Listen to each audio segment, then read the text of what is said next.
BroadwayGirlNYC, and I'm so excited to be here with 4 original cast members from Kinky Boots and 1 newbie, Shears, just joined the cast, playing Charlie Price. He is a legit rock and roll star, but making his Broadway debut. You guys have been with the show for 5 years. Can you go down the line? We'll start at the end, say your name and your role, and how long you've been with the show, even though I sort of already just gave that part of it. How you doing? My name's Kevin Smith Kirkwood, and I am one of the angels. Specifically, my name is Antoinette Cookie Puss. And I've been with the show since the workshop in 2012. Yeah. We're definitely going to come back around and talk about that. By the way, can you guys hear everybody? If we, how about now? Can you hear? Yeah. All right, so we'll just leave the mics like this and sort of. Yeah. I'm Joey Taranto. Thank you. I am one of the angels. My name was gifted to me by Kyle Post. My name is Terry Dactyl because of these. I'm the redhead, and I also am the referee in this corner. And I've been with it since the last workshop, and then I left for 2 years, and this past September I got a phone call that said, "Hey, would you like your old job back?" And I said, "Hell yes, I want my old job back." So, yeah.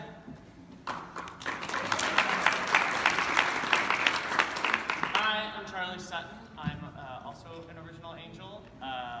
My drag name is Katie Weber. That's basically an inside joke. It's a friend that I know that I sort of based it off of. She's really hot, so I Isn't Katie Weber a Broadway? Katie Weber's a Broadway. Yeah, she was in Catch Me If You Can. She was just in Charlie and the Chocolate Factory. Yeah. Yeah, she's awesome. It's who I based my character off of. That's right. I just had a baby. I've been with the show since the first reading, I guess, the reading that we all did. I've been with the show. I took 2 years off. I went to go do American in Paris. I did the out-of-town tryout in Paris, and then the Broadway stint. And then I closed American in Paris, and I think 3-4 months after that, they called me because my track became available. And I also said, hell yes. To our family. Yeah. Oh, and I do the jump split in the show. And I'm also in the bikini. I'm the round. So many questions. We're gonna have no trouble filling this hour. We have a lot of questions too. It's okay. I'm Kyle Post. I, as the rest of these 3 boys, was in the original workshop of the show, and I have been doing it ever since. I took a 3-month leave to go travel the world, but other than that, I've been there. I think if we were to count the amount of shows at this table, Kevin wins for doing the most, and then I'm second. I'm an angel. I named myself Witty Bantour, W-I-D-D-I, and she doesn't know how to spell the rest. And I like to call myself the pretty angel. So, and Jake? Yeah, I'm Jake Shears, and I've been on the show for 2 weeks.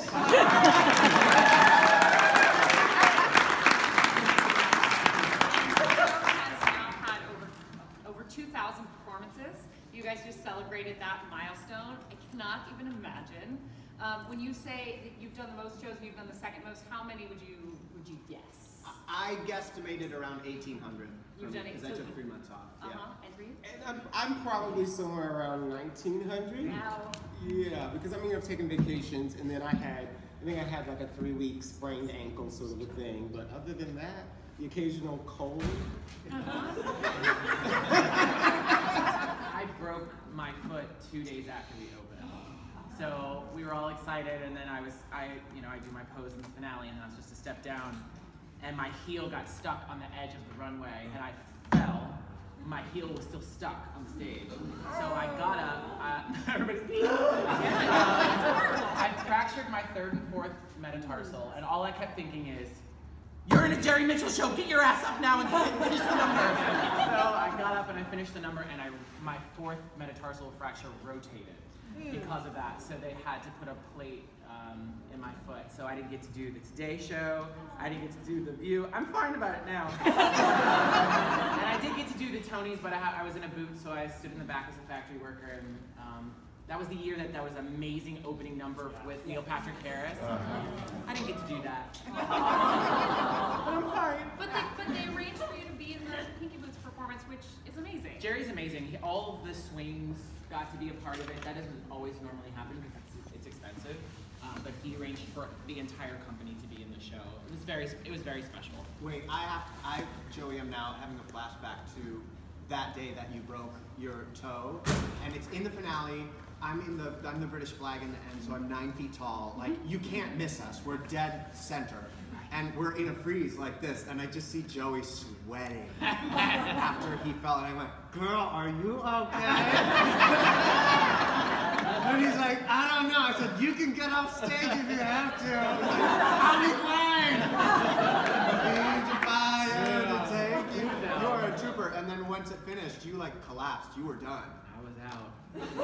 And our PSM was like, "Are you crazy? Don't you ever finish a number? Get off the stage." I was like, you know. Show must go on. You guys are old pros. We're going to come back and talk a lot more about these angels. In the meantime, Jake, I want to talk to you about joining an established company. You have obviously a lot of stage experience from your music career, but what is it like joining an existing show that is already so cohesive and being the new guy? It was one of the most terrifying things I think I've ever done. It was really overwhelming. I always thought coming into a show that was like up and running, I always wondered how they did it and how somebody kind of got plugged into a show. And then I, got to experience it. And I was really concerned that I wasn't going to be ready, that I wasn't going to have enough time. And about a week into rehearsals, I was absolutely just like, shit. I thought I was going to be, I was like, someone's going to realize that I do not have any idea what I'm doing. But just day by day, things got better, and everyone is so lovely, and starting to like rehearse with the swings, and DB, the associate director, was just so kind, and everyone's just been so lovely and funny and easy, and just a joy to work with. And I started actually having fun and not being so scared. But it's one of the, it's been one of the most exhilarating things I've ever done. And, but it was truly, truly, truly overwhelming for a minute there. How did you get tapped to take on this role? Did you audition? Did you just get a call? I have a feeling it might have been Stephen Aremus's idea. Because He's the musical director, right? Yeah, and we worked on. I did a musical version of Tales of the City in San Francisco about 4 or 5 years ago, and he did the original arrangements when we first started developing that show. So we knew each other from then. I have a feeling it might have been his idea. I think he was a big cheerleader for me, and I just got the call in like August, and it just couldn't. The timing couldn't have been better for me. And I was very, very, very, very happy to have gotten a call and be put in the show. So no audition? I came in and sang a little bit for Jerry, and Will was there. I thought I was gonna have to read something, but no, I was like, "Are you sure you don't want me to read anything?" Because I'm like, I really don't know what I'm doing with this. But they were totally fine with it. I've not really done much theater other than. I did a production of Bent in LA that Moises Kaufman directed a couple years ago, and that was my first, theater I've done since high school, and it was an amazing crash course that basically, got from Moises, and I was really happy I had that experience because I think it prepared me a bit for what I'm doing now. I would not say that Scissor Sisters is a very theatrical band, so you had a little experience in that way. Yeah, but I've got to say, it's just it's an absolutely just completely different animal. I say you can kind of get lost in a concert, but this is kind of like a concert but like cubed. The whole thing is just like I don't know. I view it kind of like this big grid that that's now finally starting to get into my bones. I'm having the time of my life. Well, I'm thrilled that you'll be there through April 1st. So by then, you know, it'll be interesting to see how you settle into it and start to make it your own as you continue the run. Maybe I'll actually be comfortable with the songs because my two songs are they're two of the hardest songs I've ever sang. I consider myself a singer and I'm pretty good, but damn, they're really tough. But they're happening. They're happening. He's killing it here.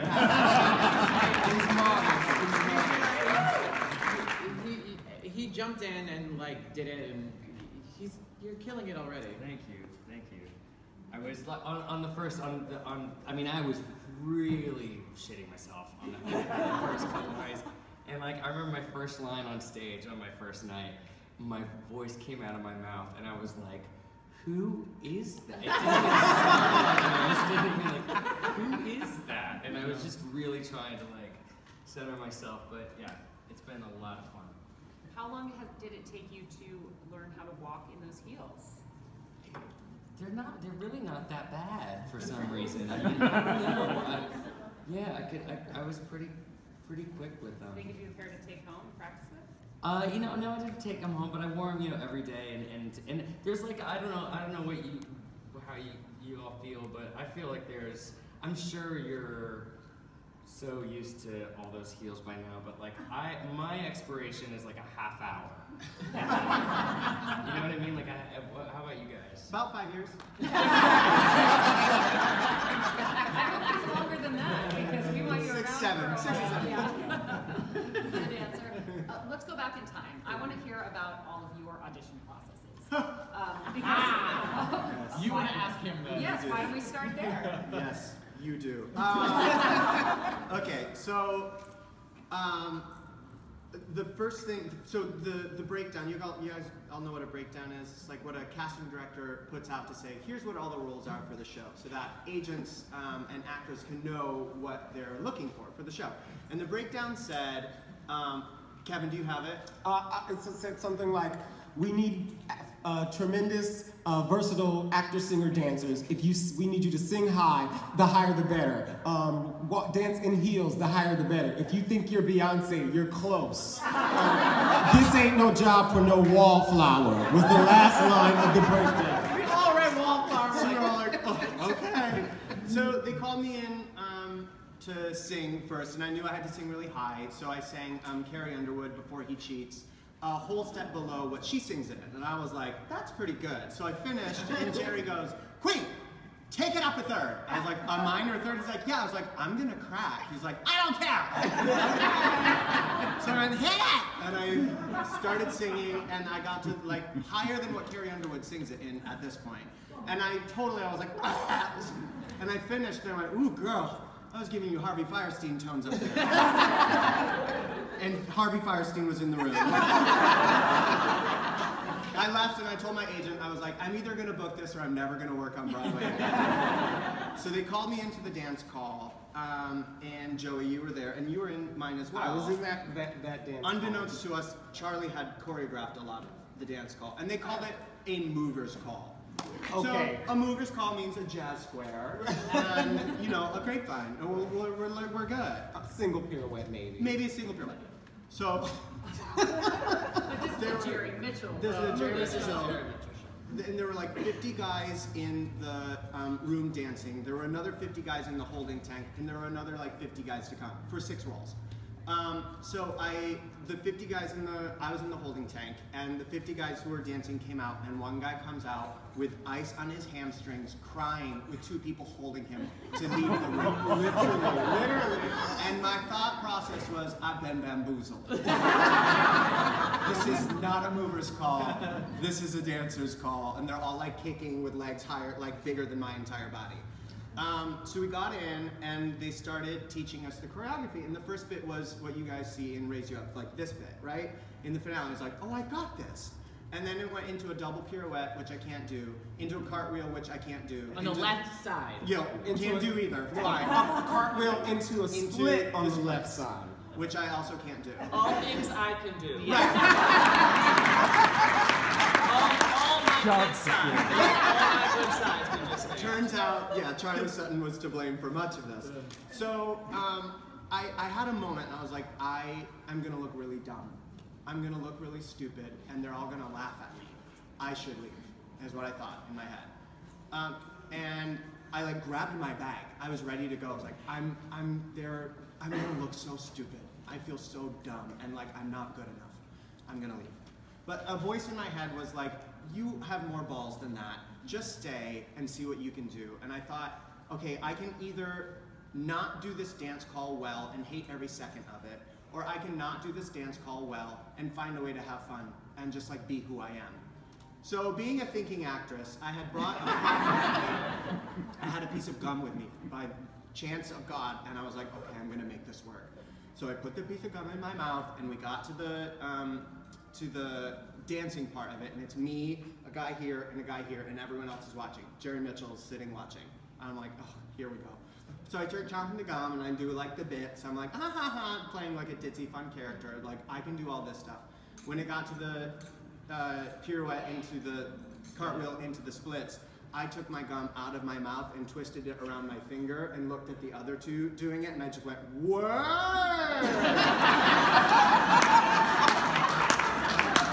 Didn't do a lick of it.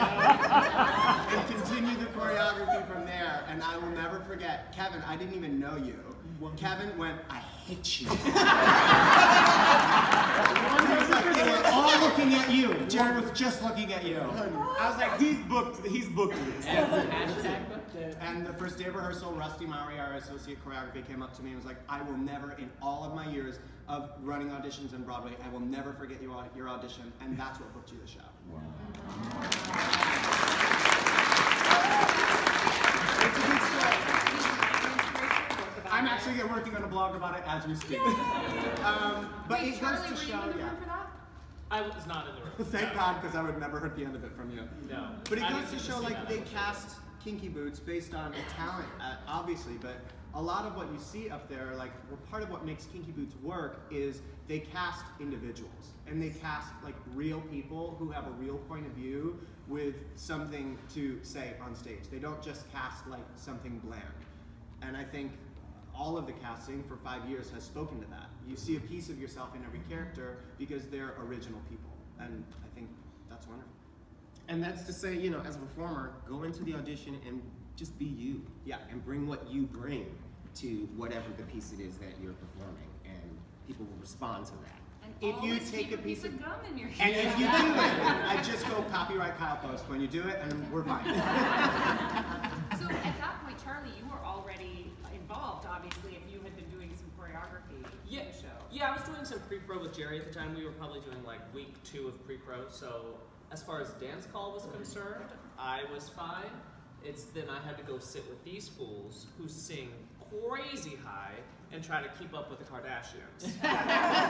And so I remember going... I'm not Courtney. I had to go into the room and sing after that. So basically the rest of my call was singing, which was terrifying singing for Cyndi Lauper. And then even worse, going in and trying to hold 3 to 4 part harmonies, no, only 3-part harmonies with people who are singing in the rafters. So I got past the dance part. I then had to do the terrifying part for me, which is sing with a group of people in one room. So even though you helped craft the audition, you still had to audition yourself? Oh yeah. I never would have guessed that. That's awesome. Yeah. I did. Yeah, what did you sing in front of Cyndi Lauper? I sang a stick song, and when I was done, it made me like stick song? Babe. How does that one go? No. No. Cross arm emoji. No. He has a beautiful voice, P.S. But thank you. But I remember after she said, "Ooh, I love the sticks, thanks," and that was it. I'm pretty sure I had a check mark next to my name because Jerry made her put a check mark next to my name. But you know, hashtag booked it. I hashtag booked it. So don't take away. Everyone's here for something, and you know that's sort of what I'm here for: my bikini and my jump split. So, yeehaw. What was your audition like? Kyle and I were doing Spider-Man Turn Off the Dark at the time, and we were like, girl, it's either gonna be you or me. It's gonna be you or me. Who's it gonna be? Because we're both high tenors, so like they're not gonna take both of us. Yeah, and so I just thought if I can get past the dance part, and I can sing, I'll be okay. And so they gave me In This Corner to sing, and everybody had to go in and sing in this corner, no matter what, no matter where you sang in the line. And so I thought, what can I do to make myself stand out for In This Corner? So I heard a story once about Loretta Devine, that someone asked her, why is your shit so high in Dreamgirls? And she was like, oh, honey. They were firing people left and right, so I just took my stuff so high that they couldn't fire me. So I was like, I'm gonna take that advice. So I went in and I just optioned up on In This Corner a few times. And when I was done, Sydney went, that was a very good audition. And I said, thank you, and then I left, and that was... And you, everybody, #boots. What you didn't see was the people waiting outside, because we were all at the audition and he was in the room by himself. What you didn't see was the people at the final callback waiting outside, hearing you going, What song did you sing? I sang In This Corner, but I sang, the song I sang that from my book was I Don't Wanna Be by Gavin DeGraw. And how does that one go? And I sang it like a drag queen, so I was like, I don't wanna be anything other than what I've been trying to be lately.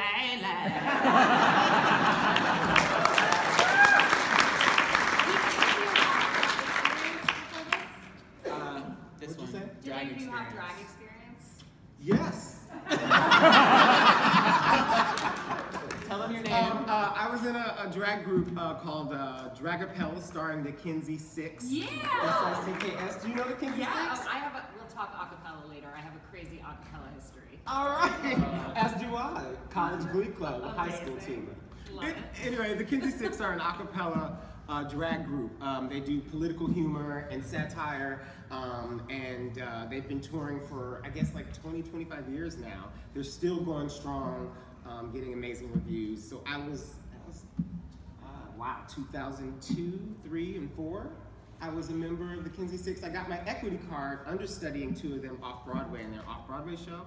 That's how I met them, and then I toured with them for a while. And then I've done, theater work, shows that have drag in it, but not, outside of theater, I guess.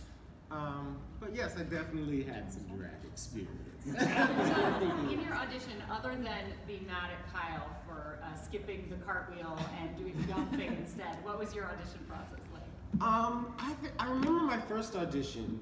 They said they wanted to see, personality, and they wanted to see your body, so we wear tight clothes. And so I went out and bought this. I went to the kids store, or kids department at Daffy's. Anybody remember Daffy's? Come on, I miss Daffy's. And I went to the kids department and I found this little boy's tight orange long sleeve t-shirt that had a guitar pick on it that said, "Pick me." And I sure did, and I went in there in tight jeans and that tight shirt, and I said, I'm gonna sing River Deep Mountain High. And then, and how does that work? And I said, when I was a little girl, boy, I had a rag doll. Harvey Firestein reached and grabbed my resume and started looking at it, and I was like, yes. So that was a pretty good experience. And then the next thing that I did was the dance call that Kyle's talking about. He also didn't tell you that they had us spinning around and then going down on the floor onto our backs and putting our legs over our heads and onto the floor behind us. It was crazy. And I moved well, but I thought I wasn't getting hired for sure. And again, you just never know what they're looking for, or what they're testing for. So you just gotta kind of show up and be you and give it your all. But yeah, I guess I stood the test of time or casting or whatever.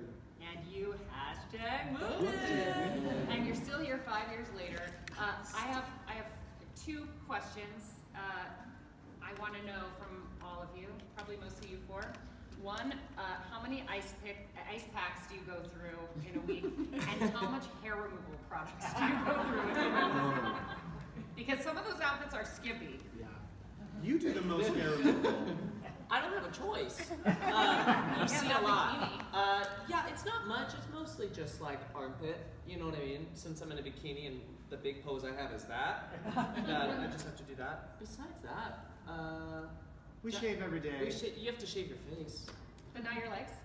Oh no. No. Oh, really? No. I just assumed you were... We wear Two pairs of tights. Yeah, 2 pairs of tights will normally cover it.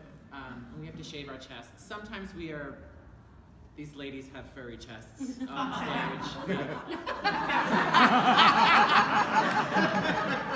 But yeah, I feel like if you're staring at my chest hair, then I'm not doing a good job. Fair enough, yeah. And Charlie, that drop split, or as Leslie Margarita likes to call it, the cooter slam. Ouch! Yeah, sure. I've been doing a jump split since I was probably like 12, 13. I did it in middle school and then high school and now on Broadway. So I'm probably just numb to it at this point. Physically, emotionally. So it does, no, I'm good. All right, Yeah. well good, I'm glad. You make it look so easy. So much so that I'm like, maybe I could do that. I can't. You make it look so... It's like thrilling every night watching him still. It's like thrilling to watch him do it. It's pretty effing amazing. So how much dancing does the character of Charlie Price do? A Is it little just bit. the closing number? It's a closing number, and God, and then say, I'm bad with choreography. It really takes me a second. And I mess up the finale every, there's one move that I still have a really hard time doing. Me too. I get mixed up. I'm not great with choreography, but just been drilling it. But yeah, Charlie dances a little bit. I feel like that sort of would fit though, like because the character of Charlie is sort of thrust onto the stage where he's not used to. So go with it. When I mess up, make when it your gum when twirling I do mess up, I just consider it part of the. That's just what happened. Yeah. What's been the most surprising thing about being on Broadway? Oh man, the most surprising thing about being on Broadway, I knew I would love it, but I didn't know I would love it as this much. The really weird thing that happens sometimes is like this Groundhog Day thing goes on. There's one moment in the show where I turn to Jay, who plays Lola, and I say this line, "You're not serious, you expect me to gamble my family's business, this building, my home, very short on my back," and I have this every time we perform, every time we do a show, I have this really surreal moment where I feel out of time and I just feel like this thing's happening. I don't know if it's tomorrow or yesterday, or I get really have this very strange deja vu moment. It's really disorienting actually. It's very strange. It's like this, a weird film clip that just goes over and over every day. So that's weird. It makes me feel where I'm just like, what is going on? And that's strange on stage when you have that weird out of body experience. So that's kind of a feeling I've never really quite felt before. But I knew I would love it, but I truly, it's one of the most, one of the most fun things I've ever done. I'm just having the time of my life. So are you here to stay? Are you gonna seek out your next Broadway role? I would love it. I mean, I love it. I mean, I feel very. Any casting directors? I feel it's made me really, really happy and satisfied. I love performing. It's I feel like it's what I was born to do, and it's so awesome to get to do it every day, 8 times a week, and sometimes twice a day. And it really makes my soul. Do you have any theatrical dream roles? Goodness. I don't know. Frankenfurter would be fun. Maybe Bobby and Company. It's been 11 years since the last revival. It's been a minute. Yeah. All right. Cool. How about you guys? I assume you've been around Kinky Boots for a while. You probably stay there for a while. Do you have any dream roles that you have in the back of your heads? Think about that. No, just Kinky Boots forever for the rest of your life. No, not forever. I mean, come on. Actually, I'm actually working on a show right now. You are? I am. Well, you know, part of being in a show, a long-running show, and is staying fresh as an artist. So you do outside things. I mean, you take acting classes, voice lessons, blah blah blah blah blah, workshops and readings and concerts. But you also get to create your own art. So I created this show that's a tribute concert to Whitney Houston, where Whitney Houston basically comes down and is reincarnated in my body for a one-night retrospective concert of some of her live, iconic concert performances. We take as a full band, backup singers who play her mother, Sissy Houston who play Bobby Brown. It's amazing. It's fantastic. Amazing. It's running. We've been doing it for about 2 years now, mostly at Joe's Pub at the Public Theater, and just really having an outside artistic outlet has been amazing, and we're actually getting a lot of offers for around the country to tour it, and I've also performed it around the world on Atlantis cruise lines. And when can they see this show, Kevin? The next performance, thank you, is actually this coming Monday, the 29th, 9:30 p.m. at Joe's Pub. Though I think as of today, there might be like 3 or 4 tickets left. Hurry up. And there will be more shows. Get your phone out. It's really so good. Like the arrangements and your vocals, like it is something to behold. Don't touch me. Don't touch me. Do you guys have anything else you want to promote while we're up here and we have a captive audience? I do. You know that bit that I was telling you about when I was in the audition room and I was like, I'm awful, they're all gonna laugh at me, I should just leave? So something sort of sparked in my mind in that moment that I was like, so everyone in the history of life has had that moment in their head, right? Like, oh, they're gonna laugh at me, or whatever those self-sabotaging voices that we have are. And something took over in that moment that I was like, no, I'm bigger than this. I'm gonna be me. So really, like, as of a couple of years ago, I started taking training to be a life coach. And it's my job to help people get from where they are to where they want to be. So whether you're there and you want to be up here someday, or you want to be on stage, or whatever it is, I work with creative people, artists, performers who are like looking to create something, and I work with them to empower their awesomeness instead of the voices in their heads that tell them that they suck, to get what they want. So you can go on KylePostCoaching.com if you're interested. Like I said, I work with artists. If you're a little bit weird, I'll probably love you. You're saying no wallflowers needed. No wallflowers. If you think you're Beyonce, you're close. But that's my heart. My heart, outside of doing the show, what like keeps me going in my heart is helping people get their dreams. It's like thrills me, and it's what's kept me probably at Kinky Boots for so long, is like Kevin was saying, I'm able to have something during the day that feeds other passions of mine other than the performing or Kinky Boots passion. And he's really amazing at it too. We all take advantage of it in the dressing room. I have 3 sessions all the time. Yeah, they don't know, but whenever I leave the show or the show closes, they're all going to get an invoice from me.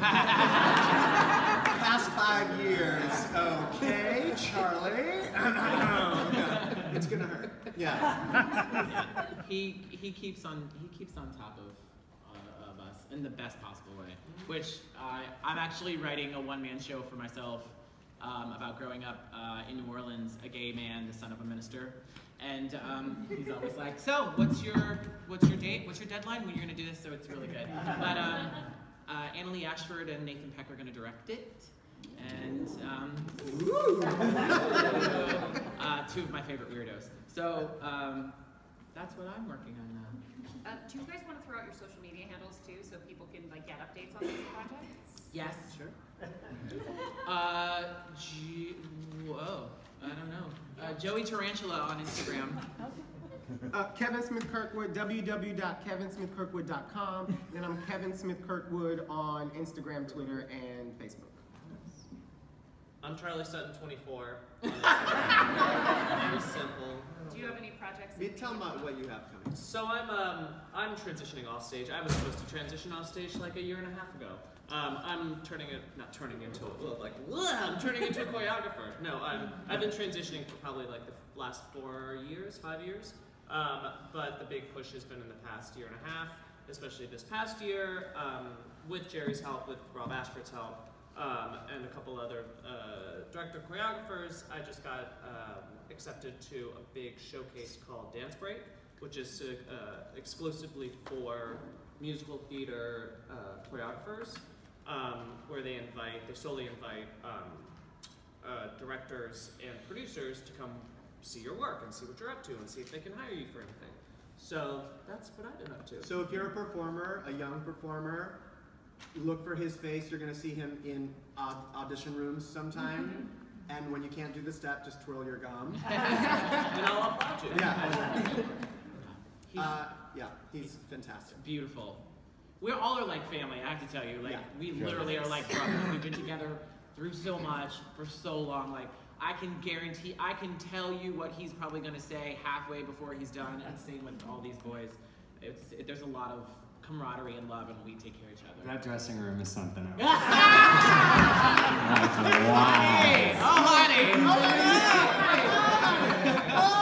Laura said, like, thank God there is not a camera. Because it would be a reality TV show. Such good TV. Reality TV shows. Yes. Have you felt that you've been invited in as a brother? Yeah, I mean, I felt perfectly. Yeah, I mean, I felt so welcomed by everybody, and like, we just have. I feel like we've been having a great time. Yeah. And It's hard for us because when you're on stage, we tend to not be on stage, or we're busy doing things, so we don't have a lot of like off-stage time together. But we do have our little moments on stage, which are really fun, and yeah. You're welcome in the Angels dressing room anytime. It's fun there. It really is. It's something else. Kyle, did you say your social media? Oh yeah, Instagram is Kyle Post, KYLEPOST, and my website is kylepostcoaching.com. And Jake, do you use social media?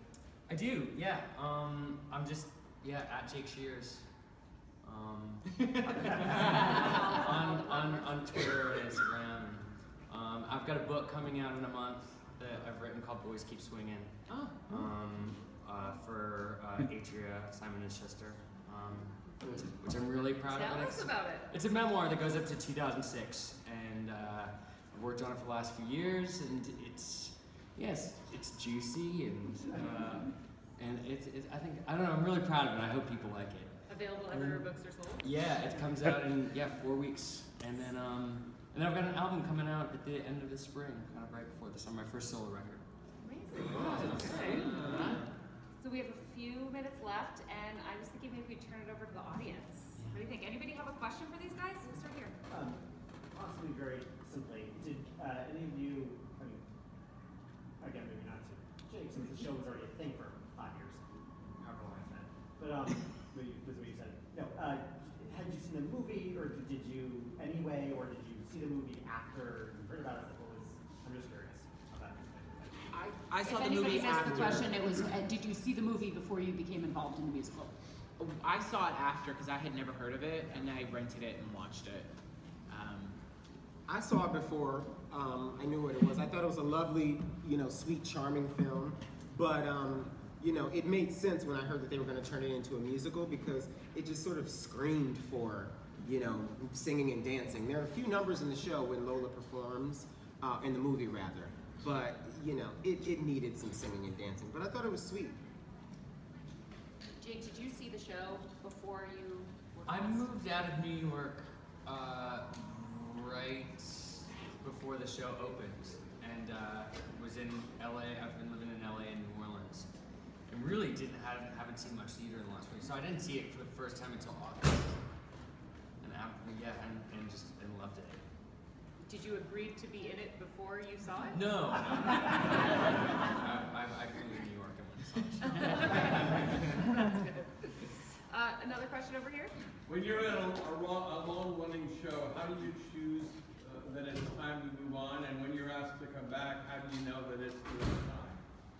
Oh boy. Did everyone hear that? Okay.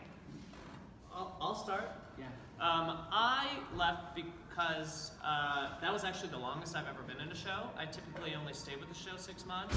I like to keep staying in the rehearsal process. That's my favorite part of it. I don't love the day-to-day of Groundhog's Day.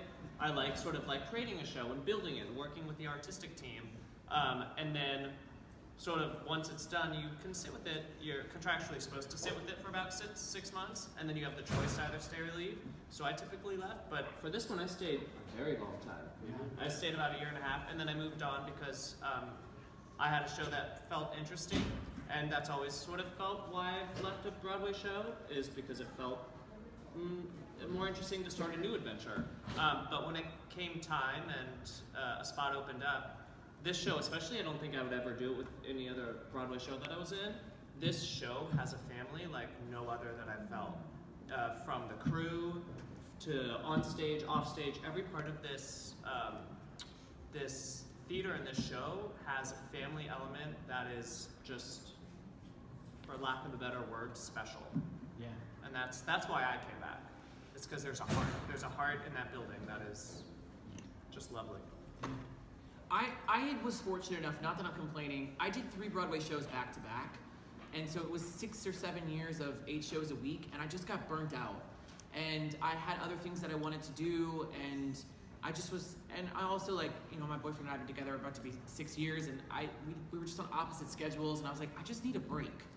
And so I took some time off, and I did my first play. Like, I had goals, things that I wanted to do, and so when they called me and they said, do you want your old job back? I was like, absolutely, because truly, like, we vacationed together. We are like a family. So it was a no-brainer. And also the show is very fun to do. I love my track. It's a lot, we laugh a whole lot. No. And cry. And then for me, actually, it was just a different perspective, you know, because I actually did not do, you know, lots of Broadway shows back to back. I did, you know, I've done some tours and some off-Broadway and off even.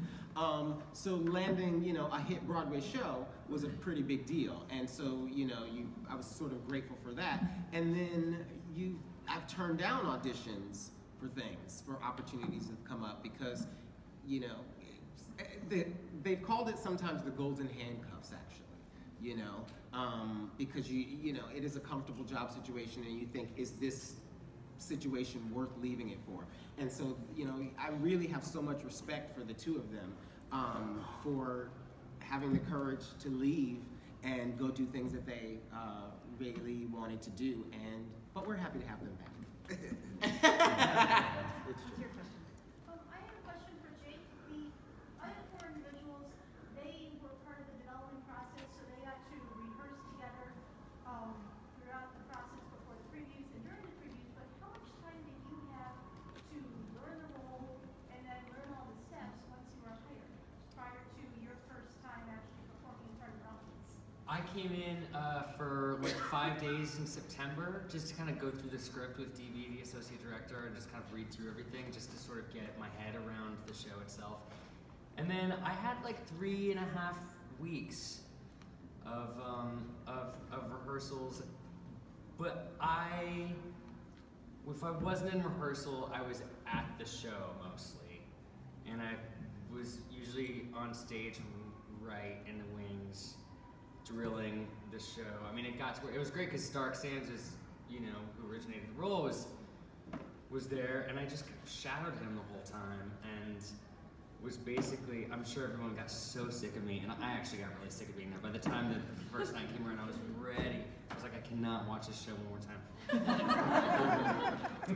But yeah, I was basically on the side of stage miming the show while it was going on every night that I possibly could. So does that answer the question, kind of? I have a follow-up question to that. Are there any personal touches that you have added into the show that are different from how Stark played it? And actually, I'm curious to ask you guys what you've observed that is new and different since Jake joined. Yeah, maybe you guys. I think so. I think I'm a little. You know, it was awesome to get to watch Stark do it. And, you know, I definitely, you know, pulled so much from that, but I feel like it's my own thing in a way. I don't know. What do you guys think? I feel like again, we don't get to like see the scene work. We're like downstairs. You should see what we're wearing. We look like crazy people. In they 2 do. pairs They of look tights. like weird alien like with no Barbie wigs on. thing. We look Naked like, Barbies.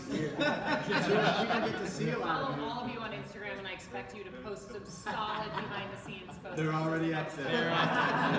But I feel like you bring in like an innocence, like a wide-eyed innocence to the role, which is uniquely you and totally fits the character. I feel like I can hear angels singing. You guys hear that? Yeah. Any other observations about Jake's performance? You've certainly vocally made it your own too. Totally. You know, it's you know, sometimes it's hard when you replace someone that people try to imitate what the person before them was doing. I certainly made that mistake once. You have not done that. You have made it your own. Yeah. Well, because when you come see the show, like, of course you want to see Kinky Boots, you want to see Charlie, but you also want to hear, like, Jake Shears from Scissor Sisters. Yeah. You want to hear that, like, falsetto, like, amazingness that he does, and when you come see the show, you'll hear that. You'll hear him as Charlie, which is, like, that's what you want, and that's what you get. So there. One or two more. Has there been anyone that's come to see the show that made you, like, geek out and, like, start... RuPaul. Oh, honey. We lost our minds. Oprah Winfrey. Oprah Winfrey. And then obviously because of Whitney Houston, Clive Davis, and Kevin Costner, when I met those two, I kind of freaked out a little bit. Yeah. Goldie Hawn came up to me and went, oh, those lips to me. I was like, oh, yeah. Oprah Winfrey. Let me show you how, if you've never been hugged by Oprah, you don't hug Oprah, Oprah hugs you. Kyle, come to hug me. Open wide. Hi, I'm Oprah. I'm Joey. Okay.